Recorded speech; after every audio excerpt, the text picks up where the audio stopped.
This is the untold story of Gil Scott-Heron, the Godfather of Rap, hip-hop's revolutionary genius. Born as Gilbert Scott-Heron in the vibrant city of Chicago on April 1st, 1949, he was the cherished son of the talented opera singer Bobby Scott-Heron and the trailblazing Jamaican football pioneer Gil Heron.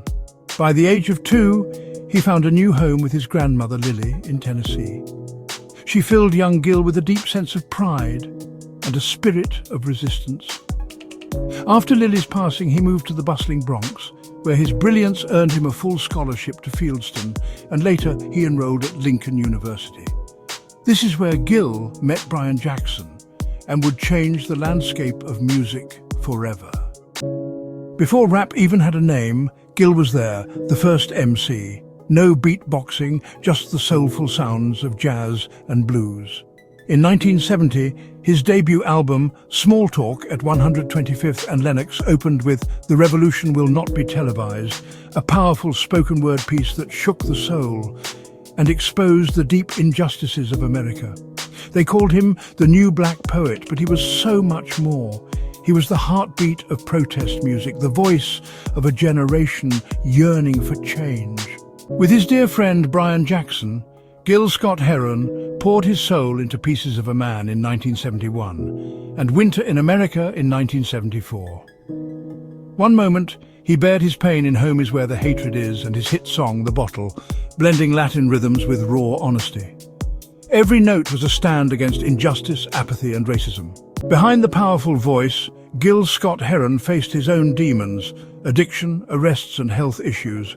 He disappeared from the spotlight in the 80s but came back strong in 94 with Spirits, featuring Message to the Messengers, and endured prison, never letting his voice be silenced. In 1980, alongside his dear friend Stevie Wonder, he transformed Happy Birthday into a heartfelt campaign for MLK Day. Their concerts became powerful petition rallies, inspiring countless people and helping Congress pass the holiday in 1983. Gil believed in the power of a song to change the world, and he showed us all that it could. Gil's music touched the hearts of countless hip-hop artists from the moment he first recorded. Tupac, hailed as the greatest rapper ever, felt a deep connection to Gil's jazz poetry flow. He sampled Scott-Heron's 1980 track on his Ready for Whatever song, infusing those powerful rhythms into his music. His mentor, Layla Steinberg, described Dear Moma as Tupac's track inspired by Gil Scott-Heron, showing how Gil's raw, soul-bearing style became the foundation for Tupac's most intimate songs. Nas mirrored Gil's deep introspection on Illmatic. Mos Def carried forward his soulful protest spirit. Common infused Gil's raw honesty into every verse. Kanye West and Kendrick Lamar embraced his revolutionary rhythms. Lauryn Hill found her neo-soul roots in his blues-jazz fusion. His nephew, Mr. Cheeks of Lost Boys, fondly remembers Gil as his guiding light, teaching him to command the stage and speak his truth through rap. In 2010, Gil poured his soul into his final album, I'm New Here, sharing hard-earned wisdom. He toured Europe, but his health began to decline, and on May 27, 2011, the world lost a voice that had bravely revealed America's hidden wounds. In 2012, Gil Scott-Heron was honored with a Grammy Lifetime Achievement Award, a tribute to his incredible legacy. He also left us with his memoir, The Last Holiday. Today, his words echo in every protest chant, and his music lives on in every sampled beat.